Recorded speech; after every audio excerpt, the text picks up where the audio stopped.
BookTube. So today we're doing something I've seen floating around BookTube recently, and it just sounds like a lot of fun. And that is TBR games. I've seen people do dartboards, random number generators, random letter generators, and it just looks like so much fun to have something external randomly choose what you read for a month. I think that sounds like a lot of fun.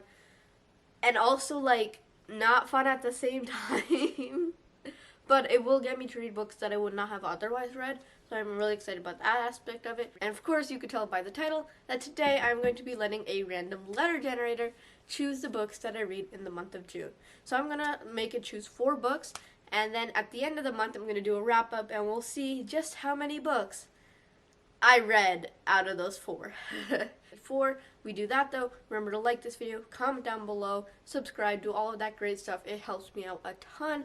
And it just really shows me that you guys support and love these videos. So with the random letter, I will see if I have a book title that starts with the letter, or if I have an author's first or last name that starts with that letter.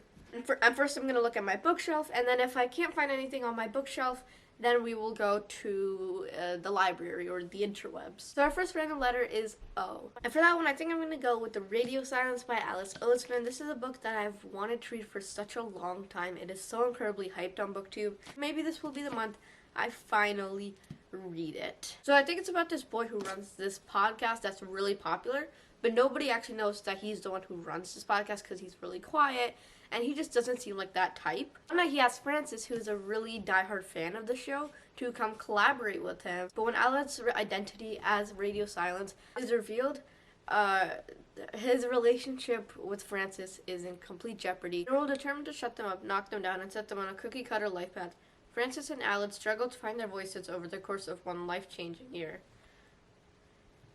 I just know the hype is real. It's one of Paperback Dreams' favorite books, and I just really hope that I like it.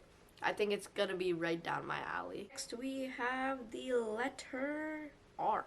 So I either have A List of Cages by Robin Rowe, which I kind of have unofficially DNF'd. I might give it another try, but I really don't know. Or I have the conclusion to one of my favorite series of all time, and that is The Desolations of Devil's Acre by Ransom Riggs.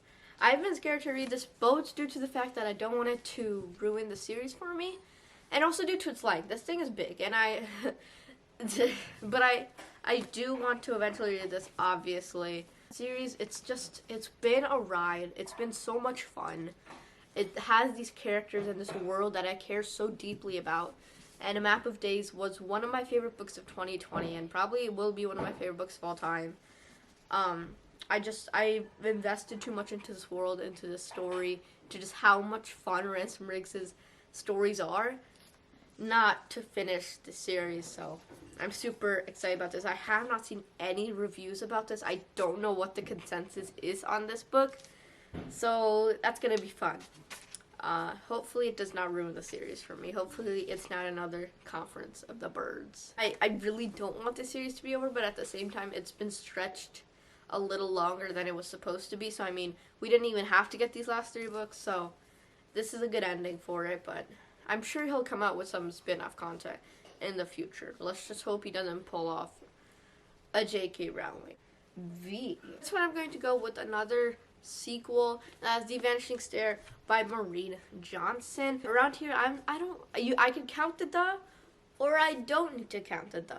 So in this case, we're not gonna count it. I read Truly Devious, which is the first book of the series, and a reading vlog that was a lot of fun. Go check it out. That left on such a huge cliffhanger, and so I'm really excited to continue this series. I know people just love the entire trilogy. Like, people don't really hate any one of the books, so I have high expectations for this one. I loved Truly Devious. I loved the mystery, even though I feel like it was a little easier, but I did love the mystery. I loved the characters. It was a great world. Maureen Johnson is a very talented writer, and I read that book so quickly, so that's a great TBR book to get. I'm just so excited for this because in the first book, we focus on this kind of current mystery, on this contemporary mystery, and in this book, I think we're going to solve the old mystery. I'm really excited for that.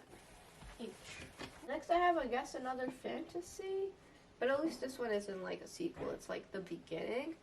And that is The Hazelwood a book I've wanted to read for a long time. I love fairy tale retellings. This sounds very Land of Stories-esque to me, and that sounds really exciting. But Alice's grandmother, a reclusive author of a book of pitch dark fairy tales, dies alone, and so a figure who claims to come from the cruel supernatural world where her grandmother's stories are set steals her mom. So Alice's only lead is the message her mother left behind: stay away from the Hazelwood, which is her grandmother's old estate. Now she has no choice but to ally with her classmate and fairy tale superfan Ellery Finch. I don't think I've ever read the summary in its entirety, so that's actually a very interesting premise. I've heard mixed opinions on this. People say it's really good in the beginning, and then it goes downhill in the second half. People say it's great writing either way. People say it's a great story. Obviously, books are very subjective, so I feel like it's very unnecessary for me to say that there are differing opinions on this, but I feel like with some books, like, there's an opinion that you can't really contest with. Like, most people love it. Like, Six of Crows, I know most people just love it. Like, it's just a thing that people love Six of Crows, even though Troy didn't. But, yeah, anyway. And I love, look at that end paper. Oh my god. That's beautiful. Okay.